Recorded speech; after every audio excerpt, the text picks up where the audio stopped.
আশাকর্মী রিম্পা মণ্ডলের আকস্মিক মৃত্যুতে আজ রায়পুর ব্লক এলাকার আশাকর্মীরা তার প্রতিবাদে কালো ব্যাজ পরে রায়পুর বিডিও অফিসে আসেন এবং তার এই ঘটনার তীব্র প্রতিবাদ জানান। আশাকর্মীরা আরও বলেন, কাজ করতে গিয়ে আমরা কারো অপমান সহ্য করব না। প্রয়োজনে আপনি আমাদের এই কাজ থেকে অব্যাহতি দিন। আমাদের এই কাজ থেকে অব্যাহতি দিলেই আমরা শান্তি পাব। বিডিও উদয়নারায়ণ দে বলেন, এটা একটি কেন্দ্রীয় সরকারের প্রকল্প। এই কাজটি সম্পূর্ণ করার দায়িত্ব আমাদের সকলের। আপনাদের কাছে আমার মানবিক আবেদন, আমাদের ব্লকে আপনারা এ পর্যন্ত ৮০% কাজ করে ফেলেছেন, আর মাত্র ২০% কাজ রয়েছে। এটি সময়ের মধ্যে করে দিলেই আপনাদের এলাকায় বা আপনার বাড়ির পাশে অসহায় মানুষটি হয়তো এই আয়ুষ্মান ভারত প্রকল্পের সুবিধাভুক্ত হবেন। আশাকর্মী শিখা চক্রবর্তী, অপর্ণা গাঙ্গুলি, পূর্ণিমা মুরুম, চম্পা কারক, অসীমা গুই, শ্যামলী চ্যাটার্জিরা বলেন, আমরা দায়িত্ব পাওয়ার পর কাজ করে চলেছি অত্যন্ত দৃঢ়তার সাথে। কাজ শেষ করব বলেও ভেবেছি, কিন্তু গতকাল হঠাৎ দুর্ঘটনা ঘটে যায়। আমরা প্রতিবাদ জানাতে বাধ্য হলাম। কাজ করতে গিয়ে আমরা কারো কাছে অপমানিত হতে পারবো না।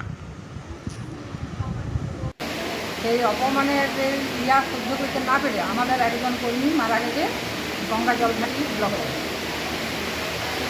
তাহলে সেই জন্য আমরা আজকে বিডিও স্যারকে ডেপুটেশন দিতে এসেছি। আমরা বিডিও স্যারের কাছে বলতে এসেছি যে স্যার দেখুন, তার উপর এইভাবে অসম্মান অপমান জনসাধারণের সামনে, এর বিরুদ্ধে আমাদের ডেপুটেশনে বিডিও সাহেবের কাছে করতে পারবে না। প্রত্যেকের আইডি ক্রিয়েট করে দেওয়া হয়েছে। সেই আইডি থেকে দেখা যাবে সে কত ইউআইসি করেছে আর কত কার্ড ডেলিভার করেছে, সেই অনুপাতে সে বিল পাবে। সুতরাং পাবলিকের থেকে কালেকশন করা বা নিজের থেকে টাকা দেওয়ার এখানে কোনো বিষয় নেই।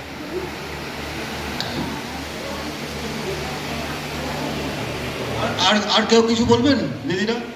সেই পরিষেবা যেমন তারা পায়, এটা আমাদের কাছে অনুরোধ। কারণ আমরা জানি যে ওই মানুষগুলো ওরা আমাদের ফ্যামিলির মতন হয়ে গেছে।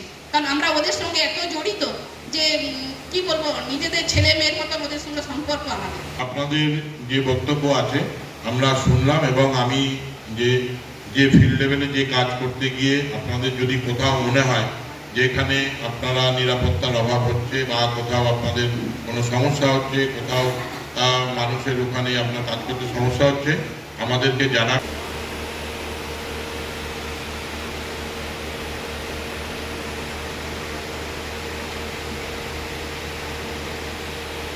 যে মা বাচ্চা নিয়ে যে কাজ, সেই কাজের মাঝে আমরা কিন্তু এইচআইসির যে ব্যাপারটা, এটা আমরা করতে পারছি না।